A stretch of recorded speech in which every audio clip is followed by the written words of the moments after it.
Retour à Versailles, toujours en direct pour cette émission exceptionnelle de 13 h à 23 h. On reste ensemble. Et maintenant, j'avais envie de faire un gros plan. Nous avions envie de faire un gros plan sur ce petit engin extraordinaire. Merci d'être avec nous, Michael Gisler. Les drones qui nous ont permis cette année d'avoir des images formidables. Oui, tout à fait. Donc, nous avons tourné beaucoup d'images en fait avec nos drones pour le Tour de France. Nous avons 2 drones qui sont sur la tribune là-bas. Donc, ce sont des machines qui nous permettent d'être vraiment au contact des éléments que l'on filme, d'être très au contact, c'est-à-dire qu'on peut même être à quelques centimètres du château de Versailles, par exemple, et il est complémentaire à l'hélicoptère. Alors, comment ça fonctionne en 3 mots? En 3 mots, nous avons donc un pilote qui est au sol, qui dirige le drone en fait dans l'espace aérien. Donc il gère dans l'altitude, il peut monter jusqu'à 150 mètres d'altitude. Et en fait, on a un deuxième opérateur qui lui est un caméraman, qui lui gère uniquement l'image. Et donc il peut vraiment voir avec précision ce qu'il fait. Et donc c'est propulsé par de l'électricité, bien évidemment, hein, il n'y a pas de pollution. Non, tout à fait, c'est totalement écologique, donc c'est propulsé à l'électricité. Donc on a un temps de vol à peu près de 12 minutes, ça dépend en fait du vent qu'on va rencontrer en altitude.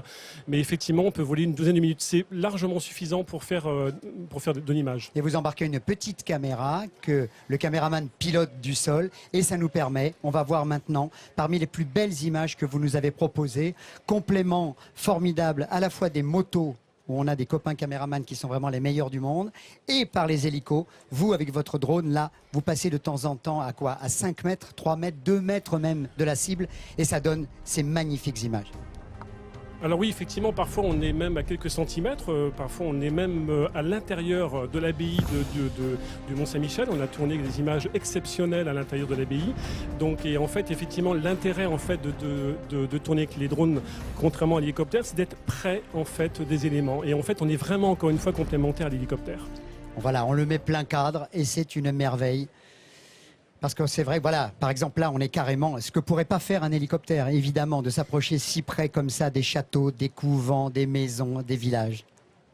Voilà, donc effectivement, là on est vraiment très très près et en plus on peut, là donc c'est le château de Chenonceau, là on avait une météo vraiment parfaite avec aucun vent et voilà, là on voit du détail sur Chenonceau qui est vraiment exceptionnel et effectivement on peut pas descendre bas en hélicoptère et en plus il n'y a pas d'incidence aussi sur le vent, donc même très près de l'eau, en fait on peut voler à 2 cm au-dessus de l'eau, il n'y aura pas d'incidence en fait et là donc on voit un plan à l'intérieur de l'abbaye du Mont-Saint-Michel qui est exceptionnel, il fallait peut-être 2-3 jours avant, il y a même 3 ans, pour faire ce type de plan. Aujourd'hui, en quelques minutes, on peut le réaliser. Michael Gisler, merci d'avoir été avec nous, merci et bravo pour cette invention extraordinaire qui a été un vrai plus pour nous cette année. Merci beaucoup et on était très contents de participer à la 100e du Tour de France et très, très heureux d'être ici au Château de Versailles pour ce jour de fête sportif. Le départ dans 1 h et 10 minutes de ce tour numéro 100 grâce à Marie-Christelle Maury. Maintenant, on va remonter dans le temps et on commence avec la Corse, les premières étapes.